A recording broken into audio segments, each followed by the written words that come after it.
C'est bon. 1, 2, 3.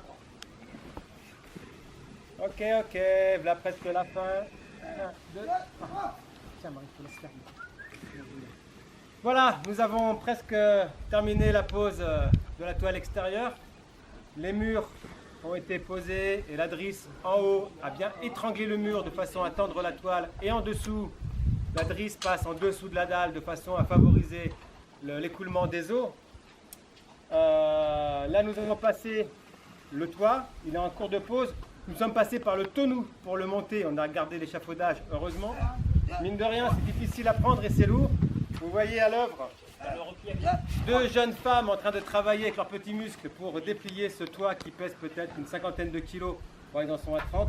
Mais vu la longueur et la souplesse, c'est toujours un petit peu embêtant. Donc il faut déployer quand même pas mal d'énergie. Comme vous voyez, ça se déplie presque tout seul. C'est-à-dire qu'on n'est pas en train de chercher dans quel sens on va le mettre. Donc au niveau de la couture, on a plié conformément au plan de pliage que vous n'avez pas encore dans le guide de fabrication et d'autoconstruction des yurts, mais que vous allez avoir. Je vous rappelle que c'est téléchargeable sur notre site Naturel Home.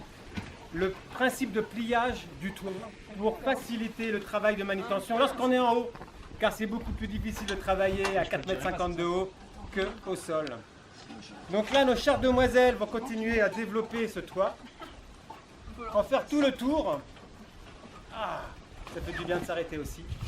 Une fois que ce sera bien déployé, on va mettre les cordes dans les passants pour tout simplement rajouter, pour fermer le cône et le fixer et l'asseoir sur le toit de façon à ce qu'il ne se lève pas s'il y a du vent et que ça forme l'étanchéité. Allô? Allô? Allô? Allô? Cela dit, je veille moi de loin que le tonneau, que la position du tissu finisse bien mourir sur le tonneau, car après il y aura une galette de contreplaqué et le dôme en plexi. Et comme dans Tintin Objectif Lune, on pourra mettre la tête et voir ce qui se passe autour.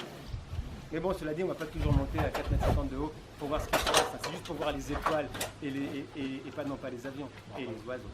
Ici, nous avons du Milan royal et du Milan noir, principalement. De temps en temps, une buste, quelques faucons. Un crécelle aussi. Mais bon, un pèlerin. Donc, on va continuer notre petit dépliage de toit. Et puis, on se reverra, je pense, pour le dôme. Dernier petit détail sur le toit, c'est la drisse en bas qui va serrer le toit pour éviter que les prises de vent se fassent. Et que, comme on entend parler des fois que les yourtes perdent leur toit, mais ce n'est pas la yourte qui perd son toit, c'est celui qui a mal fait sa yourte qui a perdu la tête. Voilà, ciao, ciao. Salut, salut.